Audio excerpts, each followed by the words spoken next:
تیسرا سوال حضرت یہ ہے، حصے والی قربانی کروانا کیسا ہے؟ کوئی کہتا ہے گوشت والی قربانی کی قیمت 3000 یا 4000 اور بغیر گوشت والی 1500 1000۔ کیا اس طرح کی قربانی ہو جاتی ہے؟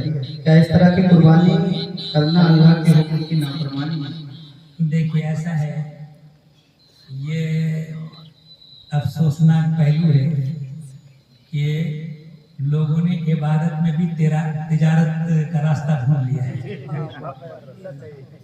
تو قربانی کرانا آپ کی ذمہ، جن کے پر قربانی واجب ہے، بقدر نصاب مال کا مالک ہے، تو ان پر قربانی واجب ہے، وہ خود قربانی کریں یا کسی کو وکیل بنا کر ان سے قربانی کروائیں۔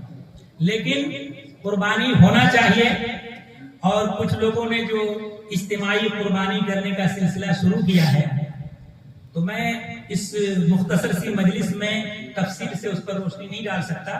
میں نے بہت تفصیلی اس پر ایک فتویٰ تحریر کر دیا ہے، تو آپ حضرات موقع ملے تو اس فتوے کو پڑھیں، اور اپنے ایک شاگرد مولانا حسن صاحب اپنے جامعہ نوریہ سے فارغ ہوئے ہیں، انہوں نے ایک آڈیو بھی بنا دیا ساتھ میں، تو وہ آڈیو کچھ مختصر ہے، وہ سماعت فرما لیں گے تو آپ کی نظر میں بالکل واضح ہو جائے گا کہ قربانی ہمیں کیسے کروانا چاہیے۔ ہاں، اگر وثوق ہے کہ آپ کی قربانی ہو رہی ہے تو پھر قربانی کے لیے پیسے دے سکتے ہیں، لیکن قربانی کروانے والے جو جانور خریدتے ہیں، خریدنے میں بھی بہت خاص مسئلہ جاننے کی ضرورت ہے۔ اس میں دوسرے سے قربانی کروانے میں 3 باب کے مسائل جمع ہیں: کتاب الاضحیہ، کتاب البیوع اور کتاب الوقاء۔ تینوں باب کے مسائل کی معرفت ہو، اس کے بعد ہی اگر قربانی کروائے تو قربانی صحیح ہوگی، ورنہ تو بیشتر لوگوں کی قربانی ہوتی نہیں ہے، ضائع جاتی ہے۔ اگر قربانی کا نصاب بھی بیان فرما دیتے، کیا نصاب؟ دیکھیے، ایک ہے زکوٰۃ کا نصاب اور ایک ہے قربانی کا۔ مقدار میں دونوں برابر ہیں، 52.5 تولہ چاندی یا 7.5 تولہ سونا۔ اصل میں جس زمانے میں نصاب مقرر ہوا تھا، اس وقت 7.5 تولہ سونا اور 52.5 تولہ چاندی قیمت کے لحاظ سے دونوں برابر تھے۔ اب اس زمانے میں 52.5 تولہ چاندی کی قیمت بہت کم ہو گئی ہے، 7.5 تولہ سونا کی قیمت بہت زیادہ، لیکن شارع نے جو مقرر کر دیا رہے گا، وہ اس میں کوئی تبدیلی نہیں کر سکتا۔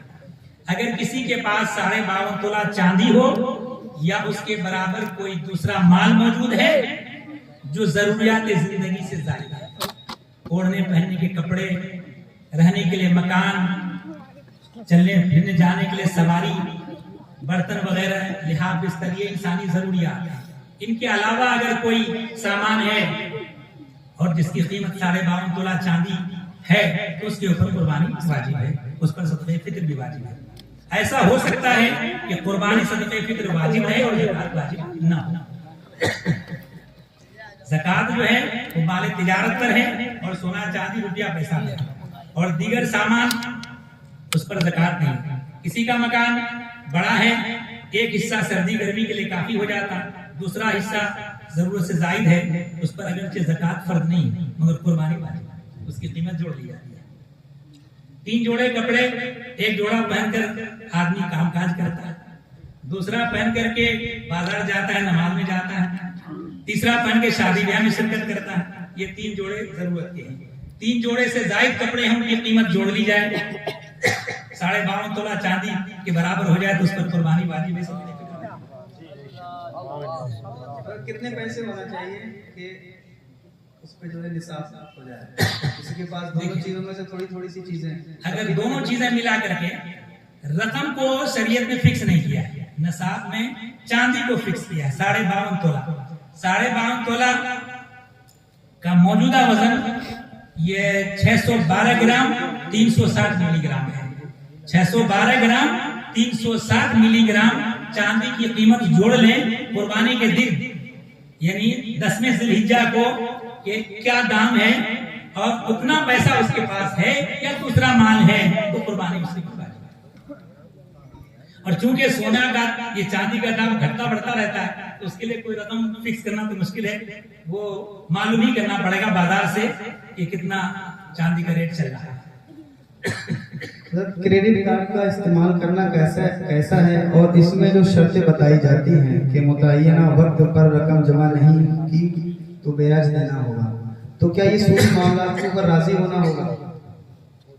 دیکھیے ایسا ہے، اس کے لیے ایک وقت مقرر کر دیا جاتا ہے، اتنے وقت کے اندر آپ نے اگر جو کریڈٹ کارڈ کے ذریعے پیسہ استعمال کیا اس کو جمع کر دیتے ہیں تو پھر آپ کو اس کا بیاج یعنی سود نہیں دینا پڑے گا، اس سے زیادہ ٹائم گزر جاتا ہے تو پھر سود دینا پڑے گا۔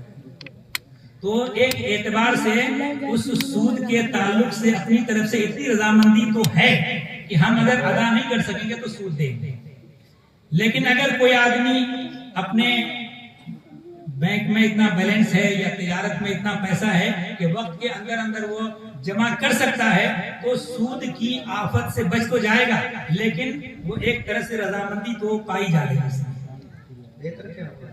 اس سے تو بچنا بہتر ہے۔ ایک سوال یہ ہے، کچھ لوگ شوق میں سونے کی چین پہنتے ہیں، اس کے لیے کیا حکم ہے؟ اور عام طریقے سے گھٹنوں کو کھول کر اوپر تک اور نیکر وغیرہ پہن کر راستے میں گھومتے ہیں، منع کرنے پر عمل نہیں کرتے ہیں، ایسے لوگوں کے لیے شریعت میں کیا وعید ہے؟ سب سے پہلے تو سونے کی چین، عورتوں کے لیے تو سونا چاندی کے زیورات کی اجازت ہے، مگر اس میں بھی شرط ہے کہ سونا اور چاندی کا حق ادا کریں، یعنی اگر نصاب کو پہنچ جائے تو زکات دیں، اور اگر نصاب سے کم ہے تو معاف ہے۔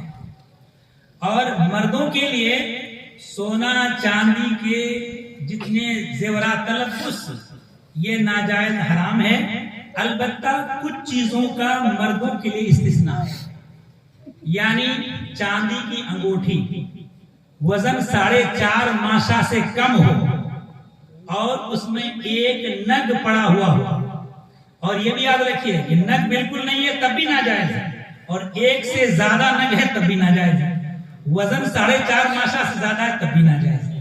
ان تمام شرائط کے ساتھ اگر ہے تو چاندی کی انگوٹھی پہننا جائز ہے، لیکن نہ پہنے تو بہتر ہے۔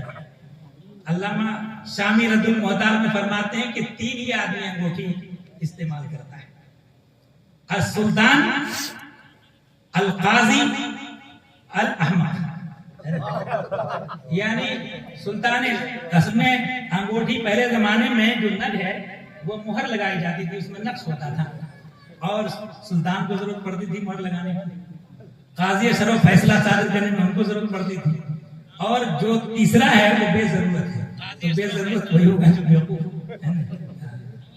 اور سونے کی چین جو ہے یہ مرد کے لیے ناجائز ہے، البتہ مرد اگر سونے کے بٹن کرتے کے لگانا چاہیں تو اس کا استثناء ہے، جائز ہے، مگر ایک بٹن سے دوسرے بٹن کو مربوط کرنے کے لیے چین جائز نہیں ہے، صرف بٹن سونے کے مرد استعمال کر سکتا ہے، اور چھڑی وغیرہ تلوار کا دستہ چاندی کا استعمال کر سکتا ہے، اس کا استثناء ہے۔ تو اس لیے جو جائز چیزیں ہیں وہ آپ کر سکتے ہیں، لیکن کچھ لوگ سونے کی انگوٹھیاں اور گلے میں چین مرد استعمال کرتے ہیں، ناجائز حرام ہے، ان سے بچنا ضروری ہے، فرق ہے۔ حضرت اس کا ارتکاب کرنے والا گناہ میں داخل ہوتا ہے؟ کچھ لوگ یہ کہتے ہیں کہ نماز کے وقت اتار لیتے ہیں، اس کے بعد پھر نماز کے بعد پھر پہنے رہتے ہیں، دیکھیے کثرت کے ساتھ پہننا گناہ میں داخل ہوگا؟ دیکھیے اس کا استعمال ہی ناجائز ہے، اور نماز مکروہ اسی ناجائز کے ارتکاب کی وجہ سے ہو رہی ہے، نماز ناجائز مکروہ ہو رہی ہے۔ تو ایسا نہیں ہے کہ نماز کے وقت اتار لیا تو اب بعد وقت پہن لیا، تو بعد کو جو استعمال کریں گے تو استعمال تو ناجائز ہے نا، تو نماز کے وقت استعمال ناجائز ہو اور دوسرے وقت استعمال جائز ہو، ایسا نہیں ہے۔ اور ایک مسئلہ آپ نے اس میں یہ بھی پوچھا ہے کہ کچھ لوگ نیکر پہن کے ادھر ادھر گھومتے ہیں۔ دیکھیے شریعت نے مرد کے لیے ناف سے لے کر گھٹنے تک، گھٹنا شامل ہے، ناف سے لے کر گھٹنے تک اتنے حصے کو عورت قرار دیا ہے۔ عورت کا معنی ہی ہے چھپانے کی چیز۔ یہ جو آپ حضرات جو عورت کہتے ہیں وہ عورت اس لیے کہتے ہیں کہ سر سے پیر تک وہ چھپانے کی چیز ہے، اور مرد کے لیے عورت ناف سے لے کر گھٹنے تک اتنا حصہ مرد کے لیے عورت ہے، تو ناف سے گھٹنے تک چھپانا فرض ہے، دوسروں کے سامنے اس کا کھولنا ناجائز و حرام ہے۔ اگر کوئی آدمی ایسا کرتا ہے تو وہ فاسق معلن ہے، اور اس کام سے بچنا اس کے اوپر فرض اور ضروری ہے۔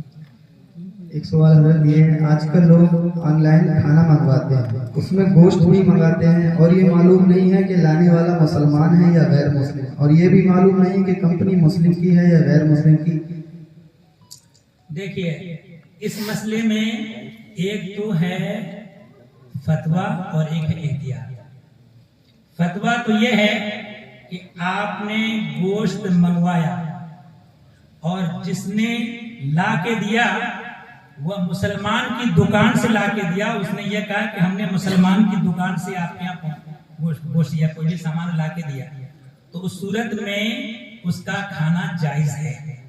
لیکن اس زمانے میں لانے والا کون کیسا ہے تو احتیاط کا تقاضا یہ ہے کہ اس سے بچا جائے۔